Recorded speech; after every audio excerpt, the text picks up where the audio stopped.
Starvation is no longer just a looming threat in Gaza. It is now a devastating reality. Reports from aid organizations describe a crisis so severe that even basic survival is in question for hundreds of thousands. And this is where things turn both urgent and controversial. Has enough really been done to stop the spread of famine? And who bears responsibility for these conditions?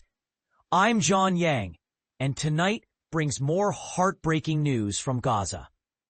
Local officials report that at least 33 people have died today alone, victims of Israeli airstrikes and shootings. Many of those killed were Palestinians taking refuge in tents, struggling to find enough food to stay alive amidst widespread shortages. This surge in violence comes just after a dire warning from the Integrated Food Security Phase Classification, or IPC, a United Nations-supported group that assesses global hunger crises. Their latest alert couldn't be more alarming. Around 500,000 people in the Gaza City region are now facing catastrophic, life-threatening hunger. The IPC has officially declared a man-made famine in the area, noting there simply isn't enough food reaching those who need it most. But here's the part most people miss. The scale of the crisis is expected to get worse, not better.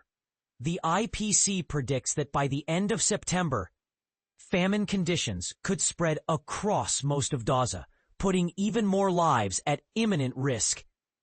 To understand what daily life looks like in this crisis, I spoke earlier with Mcintosh, who serves as Oxfam's humanitarian response advisor on the ground in Gaza City. Chris didn't mince words. He explained, "This is exactly what we feared for months, since the blockade was put in place at the start of March. Very few aid trucks have managed to get through with desperately needed food supplies. We're now witnessing the consequences firsthand. People's faces are sunken, their bodies frail, clear signs of advanced malnutrition. Not only are they not getting sufficient food, but the limited food that does reach them isn't enough to meet basic nutritional requirements.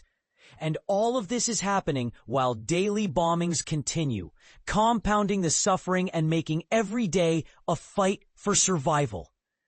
It's a haunting picture. Families forced to ration scraps, children growing weaker each day, all while violence rages around them.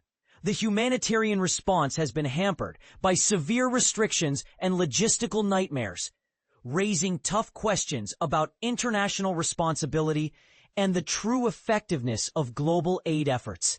And here's the controversy. Are we witnessing a preventable human disaster? Or are outside forces truly powerless to help? Should more be demanded of international organizations and governments? Or is the situation too complex for simple solutions? What do you think? Can more be done, or have the limits of humanitarian intervention already been reached? Share your thoughts in the comments, and let's open up this critical debate.